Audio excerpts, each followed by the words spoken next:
Hare Krishna, Krishna Krishna, Hare Hare, Hare Rama, Rama Rama, Hare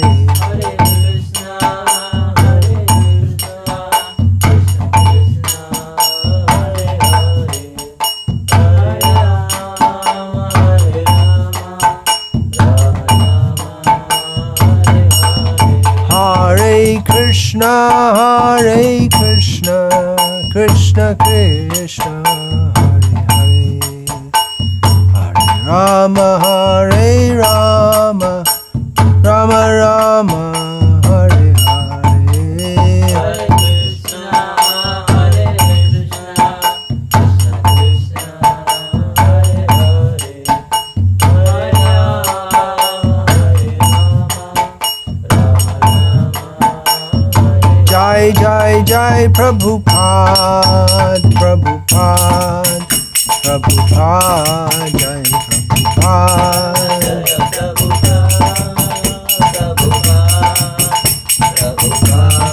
Jaya Prabhupada. Jai Om Vishnupad Paramahamsa Parivrajaka Acharya Ashtotar Sata Sri Srimad A.C. Bhaktivedanta Swami Prabhupada Ki Jai.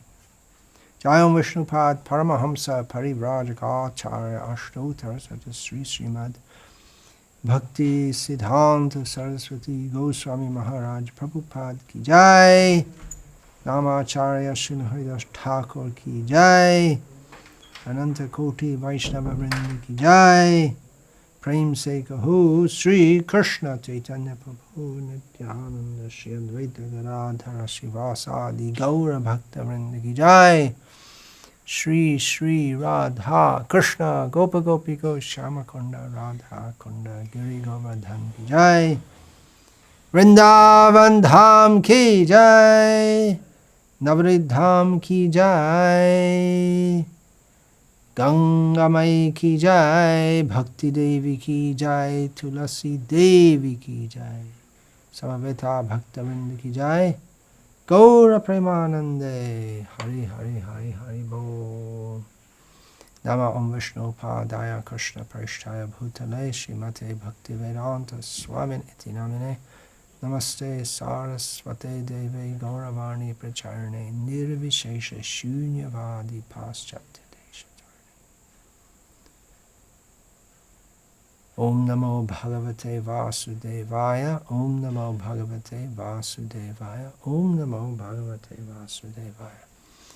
Bhagavad Gita as it is, translation and commentary by His Divine Grace A.C. Bhaktivedanta Swami Prabhupada, chapter 18, text 58.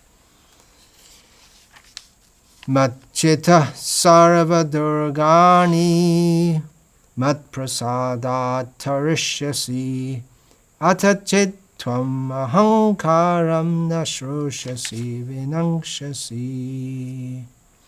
If you become conscious of me, Krishna says to Arjuna, if you become conscious of me, you will pass over all the obstacles of conditioned life by my grace. If, however,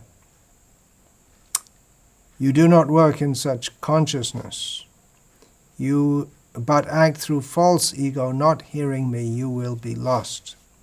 Purport: a person in full Krishna consciousness is not unduly anxious about executing the duties of his existence. The foolish cannot understand this great freedom from all anxiety. For one who acts in Krishna consciousness, Lord Krishna becomes the most intimate friend. He always looks after his friend's comfort, and he gives himself to his friend, who is so devotedly engaged working 24 hours a day to please the Lord. Therefore, no one should be carried away by the false ego of the bodily concept of life. One should not falsely think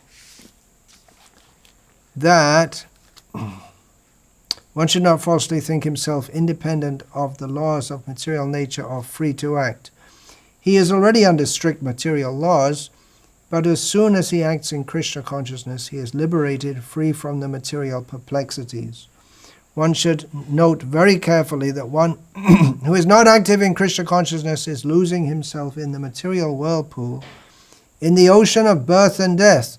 No conditioned soul actually knows what is to be done and what is not to be done, but a person who acts in Krishna consciousness is free to act because everything is prompted by Krishna from within and confirmed by the spiritual master. Om Jnana Timirandhasya Jnananjana Shalakaya. Om Jnana Timirandhasya Jnananjana Shalakaya. Chakshurin Militam Yena Tasmai Shri Gurave Namaha. Nama Shrishtam Manam Api Shachi Putramatra Surupam Rupam Tasya Agrajamurupuring Bhatarim Goshtavatim Radha Kundam Girivaramaho Radhika Madhavasham Prapto Yasya Pratita Kripaya Shri Gurum Tam Natosmi. Vandeham Shri Guru Shri Ataf Padakamalam Shri Gurun Vaishnavamscha Shri Rupam Sagrajatam Sahagana Raghunatan Vitam Tam Sajivam Sadvaitam Savadhutam Parijana Sahitam Krishna Chaitanya Devam Shri Radha Krishna Padan Sahagana Lalita Shivashakhan Vitamscha. Hare Krishna, Krishna Krishna, Hare Hare, Hare Rama, Rama Rama, Hare Hare. I'm now going to give a personality development talk about imbibing the qualities of detachment, courage, endurance, love, and purity, or at least being inspired to imbibe these qualities, especially using as an example one of the great exemplars of all these qualities, Sri Bali Maharaj. Those of you who have studied the 8th canto of Srimad Bhagavatam will be familiar of the narration of Bali Maharaj, who in one act of giving away all his possessions, which happened to be the whole universe, to the Supreme Personality of Godhead, in defiance of the order of his Guru and the wishes of everyone who was associated with him, who loved him, who looked up to him, he gave everything away to Vishnu. So in that one act, he demonstrated detachment, courage, endurance, love, and purity, and many, many other qualities also, all based on his devotion to Lord Vishnu, Krishna, Vamana Dev. This is really the central quality. The most important of all is love. Everything comes from love, specifically love of Krishna. He did so. He gave away all his possessions. He justified himself in opposition to his guru by saying that it's my duty, I promised it, I have to do it. But actually, over and above everything, he was motivated by love for Krishna. We hear people say that, well, I love you, I could do anything for you, I could give my whole life for you, I could give everything I have for you. But on the spot, Bali was asked to give, well, he wasn't, that's another whole thing, as he was tricked into doing so, but he was quite willing to do so because he had such trust and love for the Supreme Personality of Godhead that he was prepared to give everything. So his love for Krishna is the basis of all his good qualities. Yasyasti bhakti bhagavatya kinchana sarvair gunais tatra samasate suraha harava bhaktasya kato mahan guna manoratena sati dhavato bahihi. for a person who has developed pure love for Hari, the Supreme Lord, who anyway takes everything away from us in this world, who feels himself to have nothing in this world, who's totally detached from it, then all the good qualities of all great saintly persons develop. Whereas someone who may appear to have many good qualities, but is not attached to Krishna, he actually doesn't have any good qualities. So when we're talking about courage and endurance and purity and so many other good qualities, we should know that these qualities on the spiritual platform are quite different to those on the material platform. One can have detachment also in the material sense, or in the material sphere. For instance, one can, someone of very high character materially. Let us take the example of Mahatma Gandhi. He was living a very detached life, but his aim was political, for uplifting his country. And he even went as far to say, he was famous for chanting the name of Lord Rama, but he said, well, for my country, for my political ends, I could give up Ram Nama. He made clear what his priorities were. So ultimately he was a materialist. He wasn't on the spiritual platform. His love was misplaced. So that's just giving one example. Bali Maharaj's courage, tremendous courage to go against everything and everyone all around him, that was not the courage of a soldier who goes into war. Similar, but because it's from a different dimension. It's from the soul, not from the platform of illusion. Anyway, the first one I mentioned was detachment. So that's the obvious one. That Bali Maharaj, even though possessing everything, wasn't attached to anything. Actually, he was, in one sense. Why should he have undergone such a great effort to conquer the whole universe in the first place? But then, when Lord Vamanadev came before him, then it was very, very clear his options. This or that. You want to maintain your position as a great king of the world? Literally, the king of the world. Not a king of the world, but the king of the world.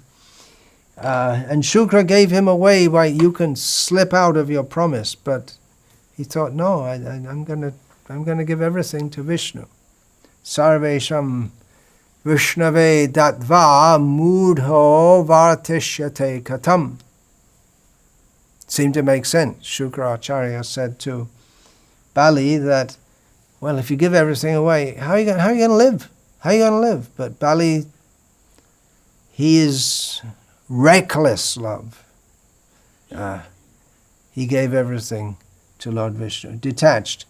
And we can understand from this, from Bali Maharaj and from everyone in the material world who's after material prosperity, that don't. Be detached. It doesn't make sense to chase after money, because as Prahlad Maharaj, who had taught Bali Maharaj, Prahlad Maharaj taught the very easy to understand, if one is a little bit detached from this world, that money in its acquisition is troublesome. When you have it, it's troublesome, because people are trying to take it away from you, either by taxes, by pretending to be your friend, by trying to sell you something which you don't need, by maybe attacking you. So money in its acquisition, in maintaining it, in having it, and then all the trappings. You have to maintain your prestige and all this big show of it. If you have money, you have to have a big house, much bigger than you need to live in, just to show off how prestigious you are, and so many things. You have to have a fancy car, and there's so many nonsense things. So in its maintaining one's wealth, and then losing it is also very troublesome. It's very painful to the mind. Not that one actually owns anything anyway. It's like sand passing through one's fingers. You don't really own it. While it's passing through, you can say, "Oh, now it's my sand," but it's in your hand for a short time. So you don't really own it. It's definitely not going to remain in your hand forever, but one becomes attached to it. So detachment we can learn from Bali Maharaj. And then his courage in the face of so many difficulties. This is this verse we read. Chetasa sarva durgani. Here in this verse, durgani. This verse from Bhagavatam. Durgani means obstacles, difficulties, obstacles, impediments, things which are difficult to get over, difficult to go past. So definitely there are going to be obstacles in life, and being spiritually awake doesn't mean that there won't be any hassles in our lives. We generally have a idyllic, stereotyped idea of someone who's very spiritually advanced, who's very peaceful, holding a flower, smiling. But it doesn't mean that because one is spiritually advanced that there won't be any difficulties in one's life. It may be that there'll be more difficulties. Yes, it may be. Many people take to spiritual life when they are suffering difficulties. But it's definitely not a guarantee that we won't get any more difficulties, because the nature of this mature world is that it's full of difficulties. But spiritual consciousness, understanding I'm not part of this world, I belong to the spiritual world, I belong to Krishna, that spiritual awareness helps one to tolerate all the difficulties, or to handle, not just tolerate, it's just simply tolerating. One has to act in this world also to try and overcome them also. Just like Arjuna, he's another prime example of one who is faced with either the difficulty of fighting against people you really don't want to fight against because you really love them, or of being maligned by those very people for not fighting. So Arjuna was in a bind, in a dilemma, what to do. He was facing great difficulties, and his idea was, well, I just slink away from the fight. But Krishna wouldn't have anything of it. You have to go through the difficulties. You have to handle the difficulties, and it was difficult, no doubt. I was just thinking today about that Mahabharata fight, how one particular episode, that when Drona was killed, and then definitely the Kauravas, they were disheartened. But the Pandavas, the Pandava force, on one side they're very happy, on the side, actually no one was happy. No one wanted him to die, either the Kauravas because he was their commander-in-chief, or the Pandavas because they loved him. But they had to kill him. So Krishna didn't say that, well, Arjuna, as Srila Prabhupada often gave the example, oh, you're my friend, you just go to sleep on this chariot, I'll look after everything. No, he made him go through all the difficulties. With Bali Maharaj also, Vamana put him into difficulty. And he may do to you and me also. Especially that from Bali Maharaj we can learn also that Krishna may put us through difficulties. if he loves us. It seems counterintuitive, but Krishna says, Yasyaham anugrahanami harishe tadhanang shanai. For someone who wants to come close to me, but is attached to his material opulences, position, prestige, I take it away. It's not fun, it's not easy. Krishna doesn't give us an easy path. Now, we learn from Bali Maharaj that then Bali Maharaj, Arjuna, so many cases of how to handle difficulties when they arise. Arjuna and Bali Maharaj, they were kshatriyas. They're meant for tackling the difficulties of this world so that other people under their protection will not have to undergo undue difficulties. The kshatriyas are meant for protecting the citizens. So they have to punish miscreants. They have to fight against marauding, invading kings. They have to see to the affairs of the state. For instance, they may have to build or renovate dikes or dams to protect against the vicissitudes of the river. That's just one example. It's another way they protect the citizens. So they have to take, particularly the kshatriyas, they have to take on difficulties to protect others, to help others, so that others don't have so many difficulties. I'm talking about here on the material platform. So the test of a kshatriya is how he faces the difficulties. It's not how he does in archery practice. That doesn't count so much. Archery practice, all right, very good. Arjuna hits the eye of the bird. Very good, very good. The eye of the clay bird in practice. He's the only one who does it. But the real test is in the battlefield. And kshatriyas, they are trained for fighting, and it's not some mock fight in some video game or something like that. They're really right there literally with blood, sweat, and tears, and a lot of blood. A lot of blood for the kshatriyas.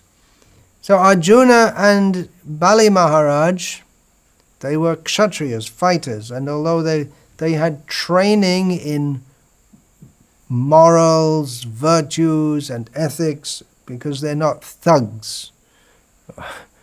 They're moral fighters. They're fighting for the sake of morality.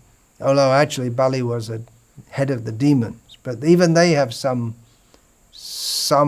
morality. They fight. They live largely according to Vedic principles. As I've often pointed out, Hiranyakashipu, however bad he was, we didn't hear him making a divorce. So the kshatriyas, they're meant for fighting. Sukhina kshatriya partha labhante yudham idrisham. The kshatriyas, Krishna is just reminding Arjuna, you remember kshatriyas, you're supposed to be happy when you get a chance to fight, because it gets, otherwise training, to get an actual opportunity to fight, they become very happy to do that. It requires courage. That's one of the other things I was talking about. Courage. Now Bali Maharaj, he just gave up the whole universe without a fight. We would have expected, okay, now we understood, Vamana is actually coming on behalf of the demigods. We're not going to give this up very easily. The demigods are at their tricks again. Okay, we're ready to fight them again. But Bali Maharaj now just gave it all away. That's it seems ridiculous. At least he should have put up some good fight. And Vamana wouldn't have fought. He's a Brahmin. He's coming as a Brahmin boy. Brahmins, they don't fight. And he's just a little boy. Of course, he did later show he's not such a little boy. Little boy grew up very quickly. He became a very big boy. But Vamana wasn't going to fight. Nrsimhadev, yes, he'll fight. Then Parashuram, he comes later. Yeah, he fights. Dasharati Ram, he fights. Krishna and Balaram, they fight. But some of them are fighting and some of them are not, if we find the avatars.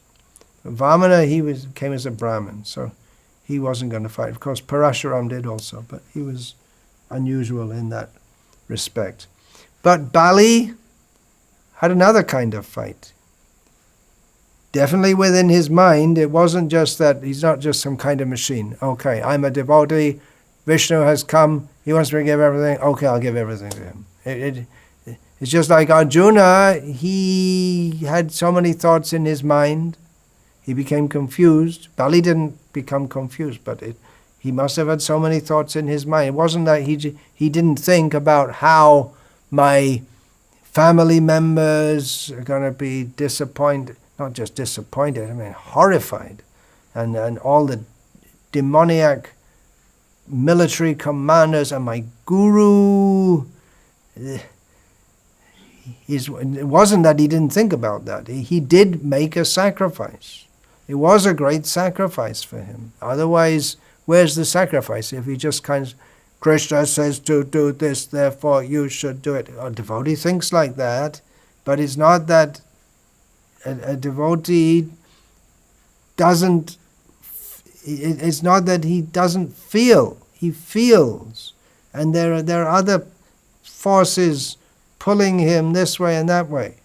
At least we can say in Leela that it's not Leela, the pastimes, means people have consciousness and they interact with others. It's not only with Krishna we interact with others. There's Krishna and there are so many other millions, billions, trillions, unlimited others of other living beings, and we're supposed to be sensitive to them also. So there was another kind of fight within his mind, but he just decided. He didn't have much time. He had to decide on the spot what to do. He was a fighter. But in this case, he decided, as Srila Prabhupada quotes, discretion is the better part of valor. And there was, as can be expected, fight following that, because the fights between the demigods and the demons go on and sometimes on, sometimes off, but it's always going on. And it's going on in our mind also, at least those of us who come from the demoniac background and we're trying to come to the godly platform. There's always a fight within the mind. Shall we do the right thing? Shall we do the wrong thing? There's always a call within the mind to do the wrong thing.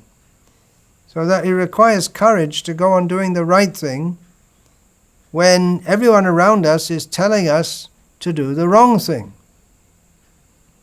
Bali Maharaj, everyone around him, they just presumed that, okay, this boy came, he asked for 3 steps of land, the measure of land that can be measured by 3 paces of his tiny little legs, and Bali agreed, and then Shukra said, wait, don't do that, this is Vishnu, he's going to cheat you. And then, but I can't tell a lie, Bali said. No, you can, because in such and such, there are certain circumstances when you can tell lies. And he quoted from some Shastra, and everyone thought, oh, great, so glad we've got this Shukra as our guru.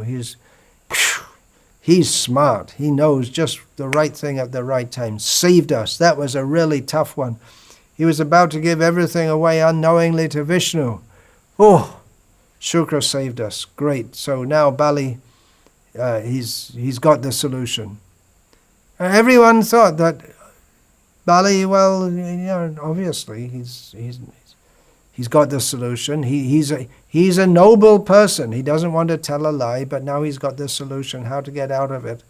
But Bali had the courage to tell Shukra that, no, I can't.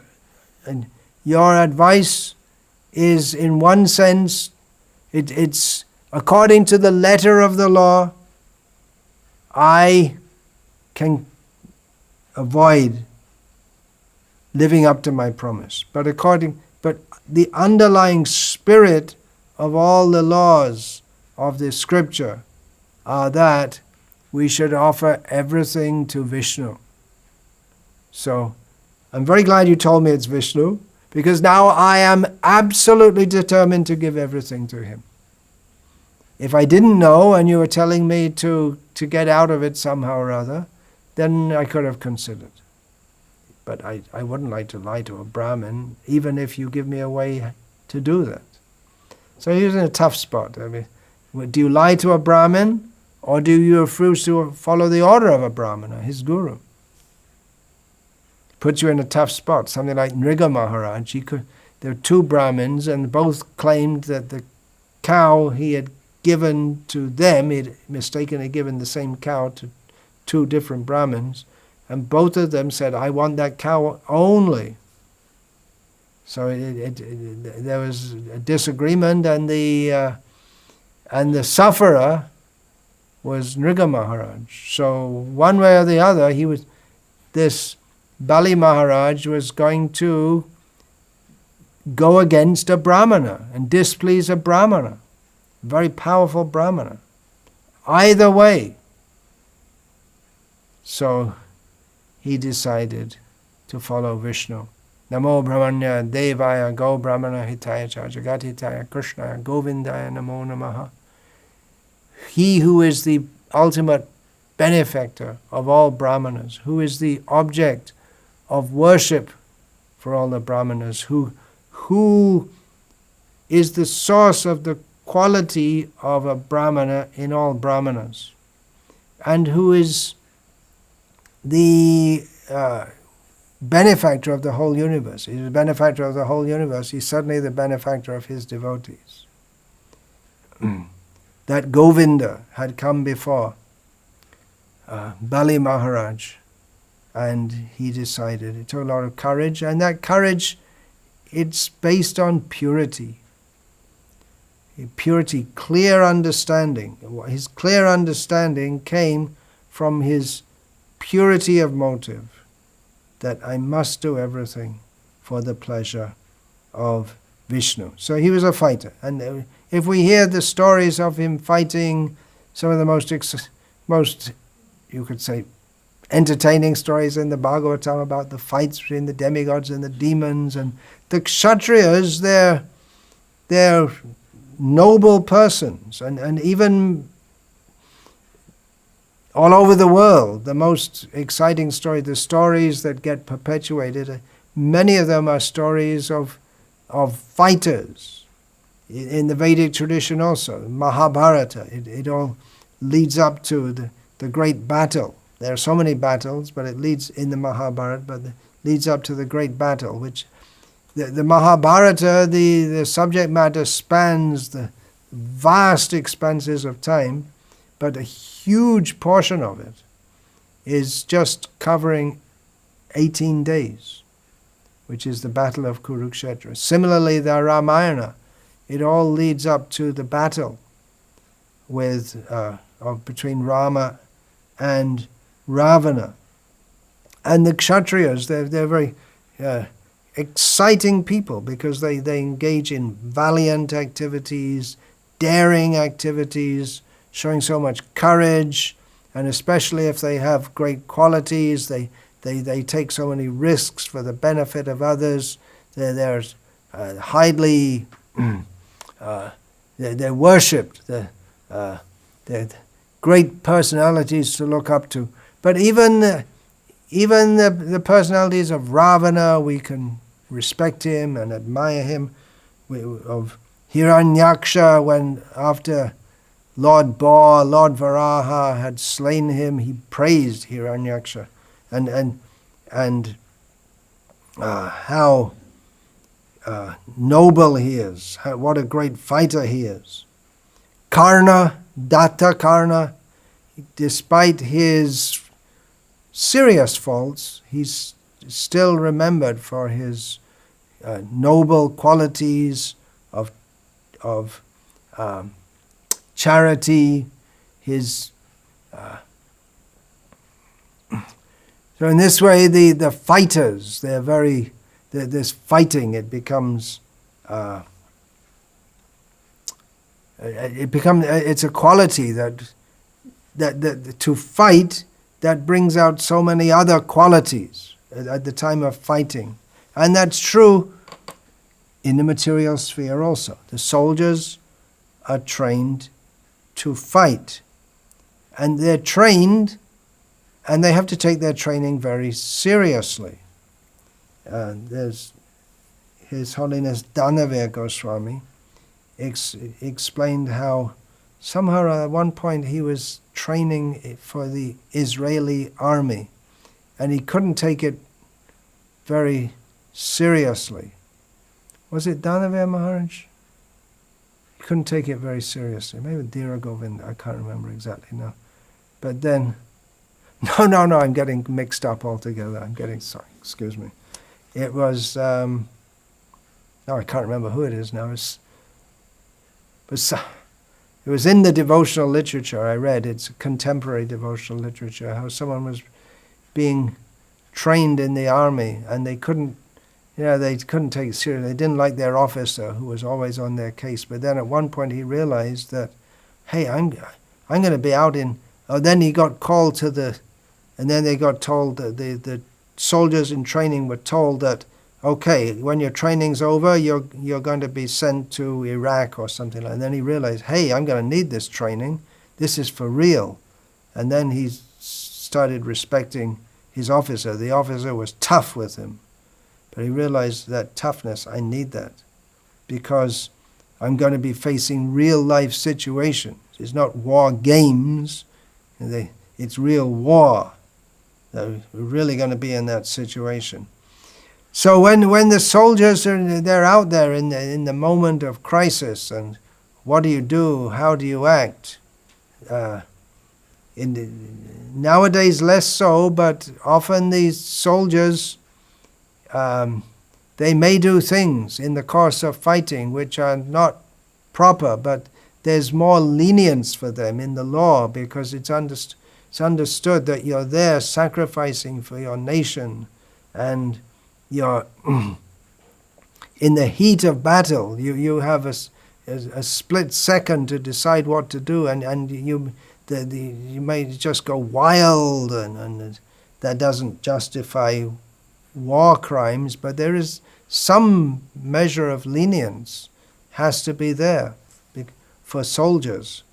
They have to act in a crisis. They just in a moment they have to choose what to do. Like Bali Maharaj, he just had a few seconds. Often the soldiers don't even have that much time, whether to retreat, whether to rush out into the battlefield to try to retrieve to rush out into enemy fire to retrieve their comrade who's wounded.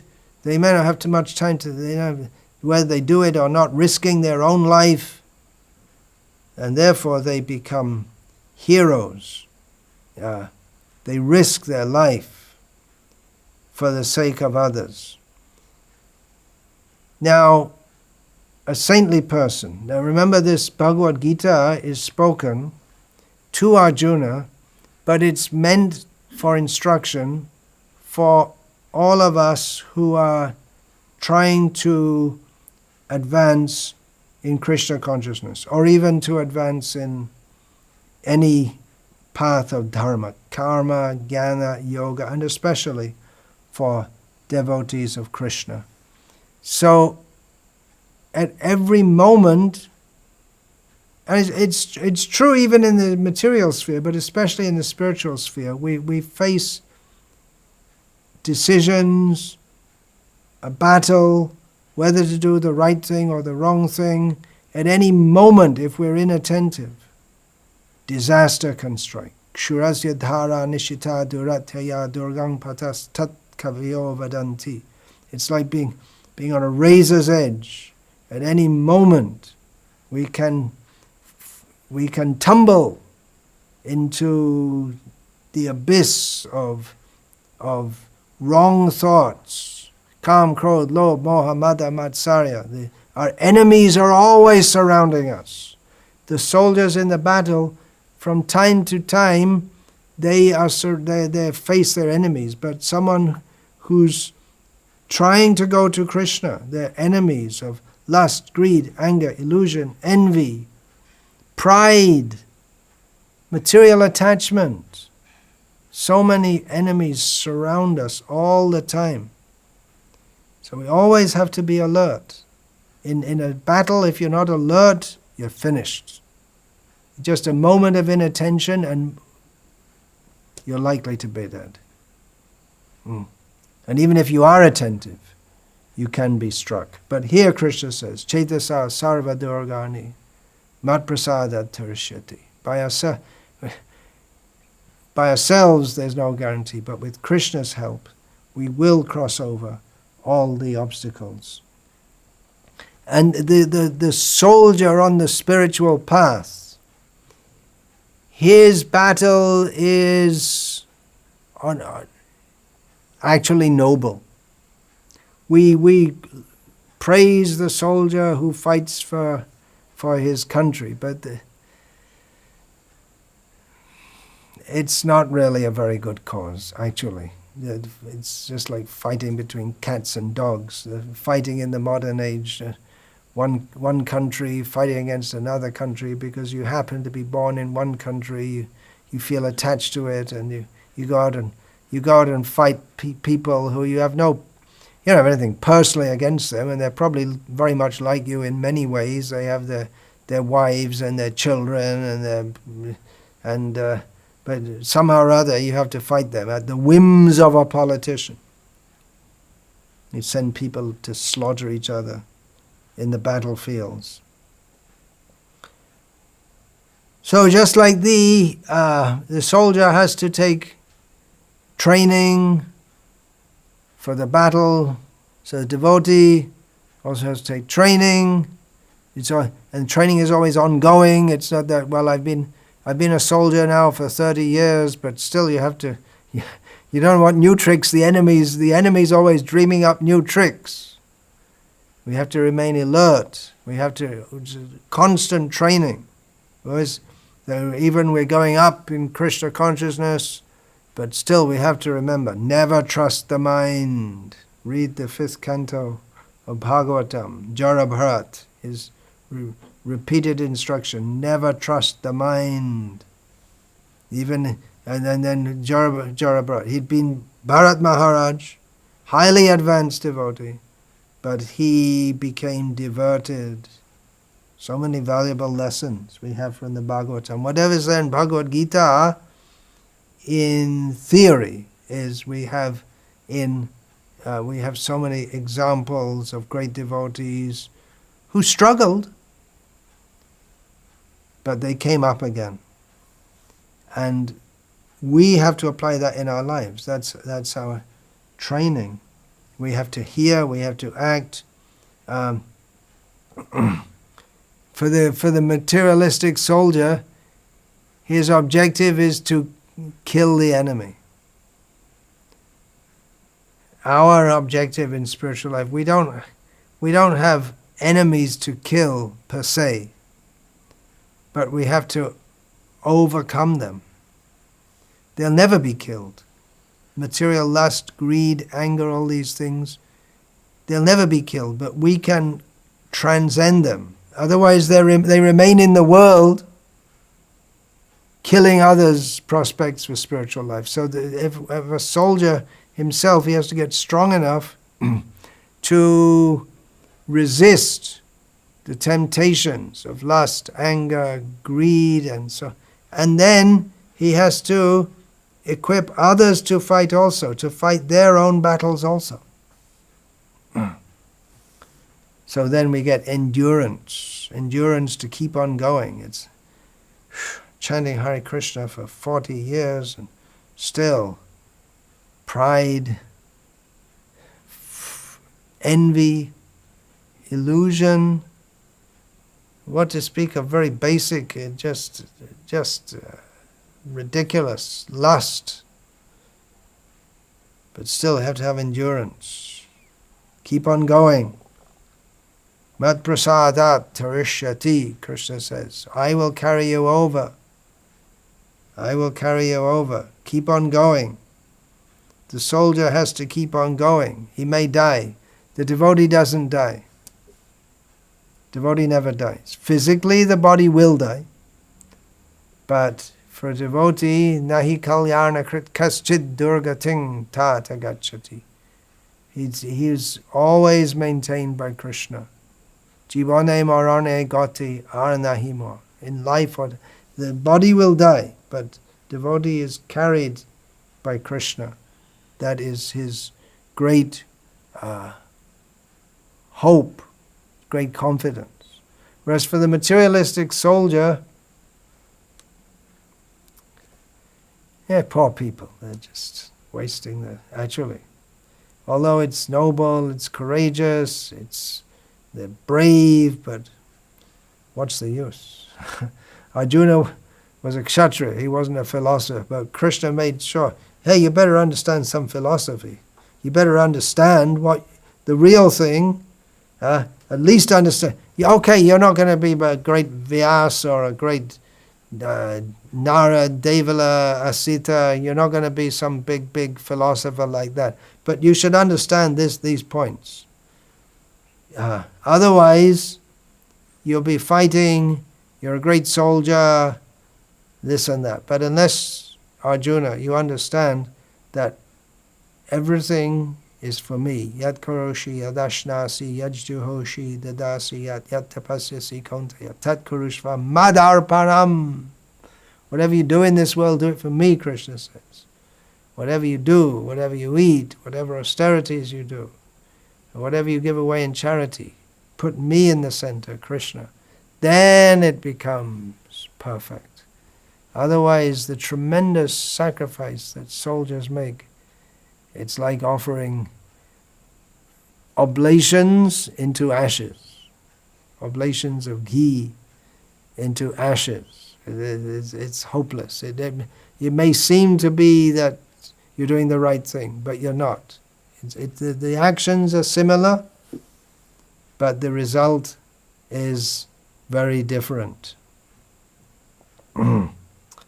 So devotees, they take spiritual training, ongoing training, and the training is going on while the fight is going on. For devotees, the fight is always going on. There's the internal fight against the internal enemies, and then the preaching fight. We have to,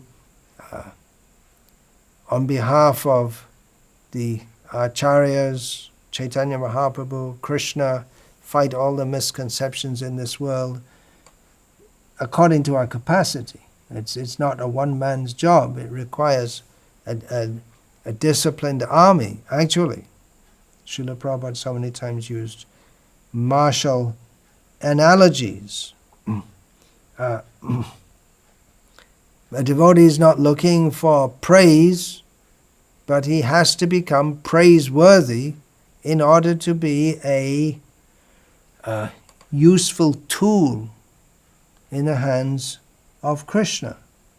If someone thinks I'm going to go into the battle and I'm going to become glorified, if that's his main motive, then he may not be able to make these kind of sacrifices that are required because he's putting himself first. It's actually much more difficult in many ways to be a spiritually advanced person than it is to be a soldier. It's not easy to be a soldier. there are many in the history of the world, and even right now there are many soldiers. But how many people will you find who are willing to sacrifice everything up to their lives, and literally their lives? They don't have any vacations. Everything. There's no retirement, like a soldier may retire at some point.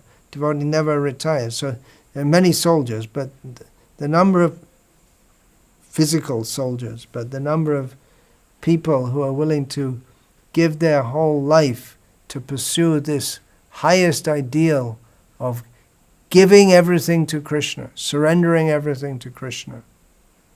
Not so many. But they are ultimately more glorious. They don't look for glory. They only look to please Krishna. And they become great personalities. Just like in the wartime, some ordinary farm boy or whatever, so he may become a great personality. Some great qualities may come out, which neither he nor anyone else could imagine, that this just some ordinary Joe hanging around the village streets, does some work in the day. He doesn't have to be a very highly intelligent person, but he has to have to be a great soldier. You have to have the quality of giving yourself. And you may find that even an ordinary boy becomes a great hero. So even on the material platform, if someone can put aside everything for the sake of his country, so how much more glorified is a devotee. And that also goes to show that someone doesn't have to be a great scholar, doesn't have to be a big leader in a big position or any such thing. It may not even be recognized. How many war heroes? We don't know how many war heroes there are. The ones who took so many risks for the sake of protecting their fellow soldiers and got killed. They didn't come back to tell the story. And maybe their fellow soldiers, no one knows. The unknown soldier. So they may be unknown also. So many great devotees. Maybe not very much known, but Krishna knows. So they have to be selfless. The soldier in the battle has to be selfless. If he's thinking, my main aim is to stay alive, then he can't fight properly. He has to go out and risk his life. But a devotee has to be selfless at every moment, throughout his life. Otherwise you can't be a devotee, if you're really going to be a devotee. So it's not so easy. It's not so easy, but the reward is great. And Bali Maharaj, he didn't want a reward. He didn't want a reward because materially he already had everything. He was giving that away. So what was Vishnu going to give him, which was materially great? He already had the whole universe. But then Vishnu did give him another place which is even better than the heavenly planets. He got that, but that wasn't his aim. He didn't know that he was going to be rewarded like that. He was given that ultimately. So, considering all of this, how should we approach God? Not to pray that, deliver me from all troubles. Yeah, in one sense we pray. Iha samsare bahudustare kripaya pare. Kripaya tare pare murare. The followers of Shankaracharya pray that this material world is so difficult. Save me, pick me up, take me over. Ainanda tanaja krinkarang patitang mang vishame bhavam buddha budho. Kripaya. Yes. So this world is horrible. I'm fallen in this material life, but take me, not just take me, kripya tava pada pankajas titaduli sadrishang vachintya. Make me like the piece of dust in your lotus feet. So devotees, they want to get out of the material world so they can be fit to be at the lotus feet of Krishna. It's a very exalted prayer. But while we're in this world, the devotees, they don't pray to be free from all difficulties. They know that this world is full of difficulties, but how we face the difficulties, that is the real test. How we face them in Krishna consciousness and do our duty despite so many difficulties. Duty means acting for Krishna's pleasure. Madchita sarva durgani madprasadhat tarishyati atachetvam ahankaran nashoshasi vinangshasi. Because devotees know that if we become conscious of Krishna, we will cross over all obstacles of conditioned life by His grace. But if we don't work in such consciousness, but then what's the alternative? Then we have to act not in Krishna consciousness, means in I, me and mine consciousness. False egoism. And then we're lost. Then we lost the whole trail, the whole thread of what we're supposed to be doing in this world. But what if Krishna himself makes the obstacles? We see. In the case of Arjuna, it seemed to Arjuna, I found the way out of these obstacles, but Krishna's forced me back to them. In the case of Bali Maharaj, Vamana came and made the problem for him. What do you do in that case? Then we remember Radharani.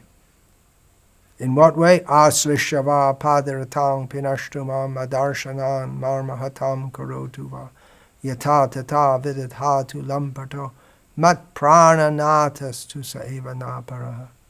Very high prayer, but Chaitanya Mahaprabhu and his followers teach it even to beginners in devotional service. She prays to Krishna that you can embrace me, or trample me under your feet, kick me, or even worse than that. Actually, to be kicked by Krishna's feet is very nice for the devotee, he thinks. But in love affairs, you wouldn't think like that generally. But the worst thing, you make me broken-hearted by not letting me see you, by vanishing from me. But whatever you do, I know even I don't expect you to be even if I don't expect you to be very kind or whatever,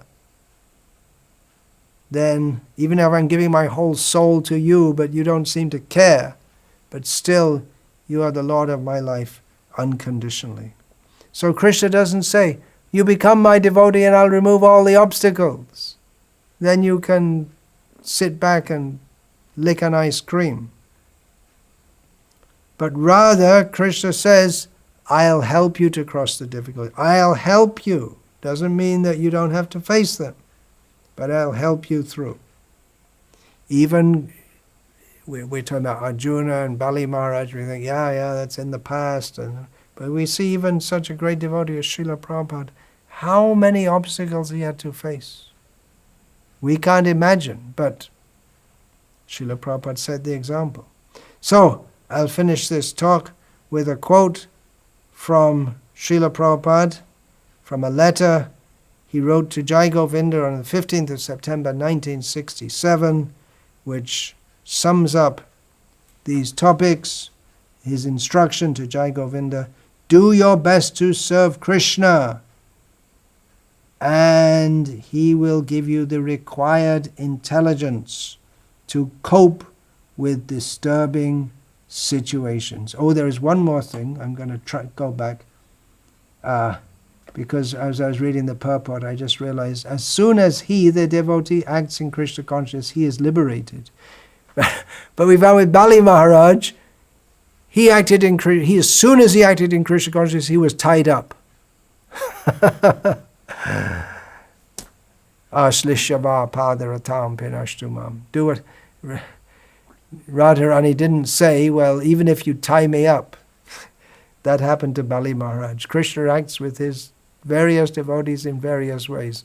To be tied up by Krishna, to be put in difficulty by Krishna, that is a greater sign of Krishna's mercy than going to pastures, green pastures with fresh air and everything nice, and to be given difficulties to face. That is greater mercy of Krishna. It requires guidance from pure devotees to understand this. It's not something that the arta, the one who approaches Krishna in distress, can understand. Anyway, I said I'd finish with that quote, so I'll read it one more time.